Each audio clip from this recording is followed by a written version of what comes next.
Karen from Wyoming is calling in with a question about Parkinson's disease, I think. Thanks for the call, Karen. You are live. Hello, Karen. A natural remedy magazine that maybe my brother-in-law, who was diagnosed in 2005 with Parkinson, that he might have an accumulation of manganese, that because he was a welder for many years, that the fumes kind of build up and could cause Parkinson-like symptoms. Well, yeah. Is that true? I've never heard of that. Before one of the things that I've done in my medical career is I was one of the first naturopathic physicians in the United States to do comprehensive heavy metal toxicity testing with patients. And there's a lab in Illinois that does a very good job at that. So, if there is a problem with too much of any toxic material in the body, if it's still in the body causing trouble, then you can get your hands on that diagnostically. There's some really pretty sophisticated testing that you can do in order to dial that in. How long has he been symptomatic? Since 2005. And has he plateaued? Is it getting worse or is it getting better? No, it's getting worse, and they said that he probably has Lewy body dementia, but they can't diagnose that until autopsy. But, right. He hallucinates and sees things and everything. Okay, so here's what our take on Parkinson's disease is, all right? From our point of view, Parkinson's disease, Lou Gehrig's disease, multiple sclerosis are all the same disease, just affecting different parts of the central nervous system. Now, if you cut an apple in half and leave it on the tabletop, the fruit part turns brown.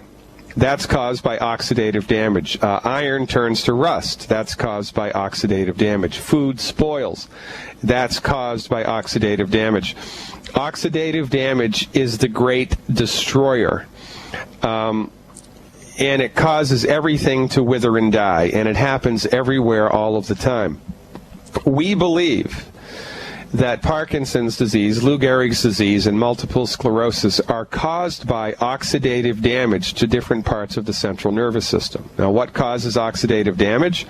Well, the toxic chemicals in the food and in the air and in the water, ionizing radiation, fried food, oil in a bottle, consistent consumption of food that delivers a net negative physiological effect to the body.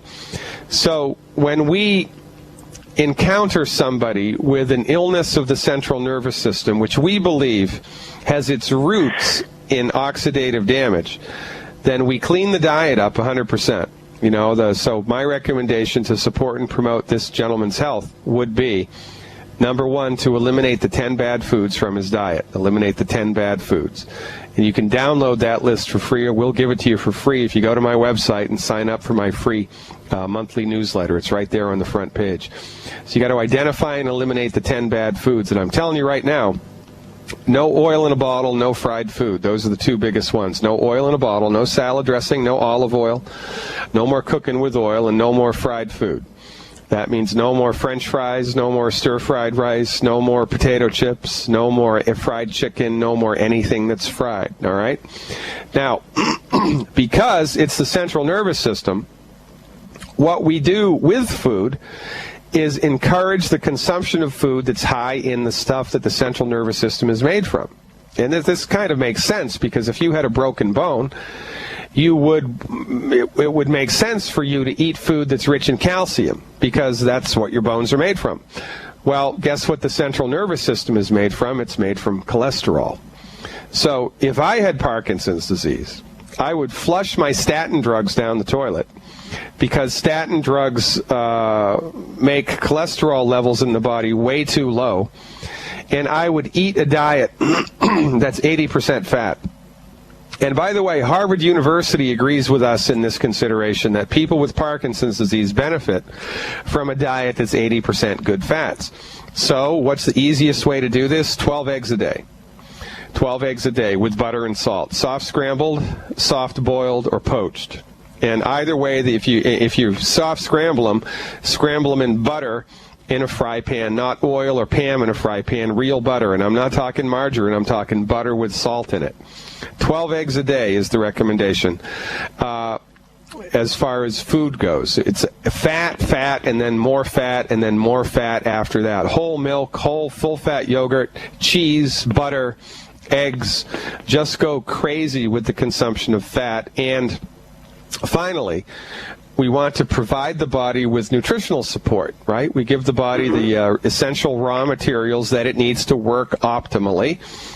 And one of the things that is interesting here is, in addition to eliminating food that causes oxidative damage, we also want to support the body's ability to eliminate oxidative damage before it happens, and the body does that with antioxidants. That's how they got their name.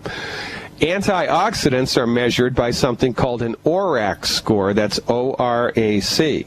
So if I had Parkinson's disease, I would make sure that my daily consumption of antioxidant materials, that's antioxidant nutritional supplements, antioxidant teas, antioxidant juices, antioxidant foods, was totaled 100,000 ORAC points a day.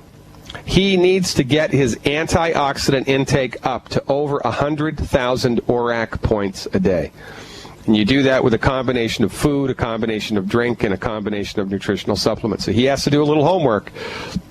Do a Google search for the ORAC value of foods and, see how much ORAC is in the green tea. There's antioxidants in green tea, antioxidants in blueberries, antioxidants in cinnamon, antioxidants in red wine, antioxidants in walnuts. There's antioxidants everywhere. Well, not everywhere, but almost everywhere.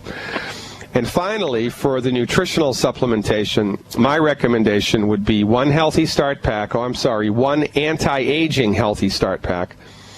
anti-aging healthy start pack per 100 pounds of body weight per month, and 4 bottles of selenium a month. And why selenium? Because selenium augments the body's natural antioxidant. The body has SMART, and the body has its own antioxidant. It's called glutathione, and selenium helps the body recycle glutathione. So simply by taking selenium, you strengthen your body's ability to fight oxidative damage without taking any, antioxidants into your body at all. So the recommendation, 4 bottles of selenium a month, 1 anti-aging healthy start pack per 100 pounds of body weight per month. A diet that's high in cholesterol, 12 eggs a day with butter and salt. Eliminate the 10 bad foods from the diet. And if it's inside of the budget, 100,000 ORAC points of antioxidants a day, 100,000 ORAC points of antioxidants a day. And if it's in the budget, as much of a longevity supplement called Z-Radical, as much Z-Radical as he can afford. A bottle a day is what I would do. That would get very expensive, though, right? Yeah. Right. So that's where I would go. I don't really... Would you just stop his medicine that they put him on? No. All of a sudden, or wean him off? I can't stop his medicine. Right. Right? Because I'm not licensed to prescribe that medicine in the state that he lives. So, I can't be recommending people stop medicines. If it were me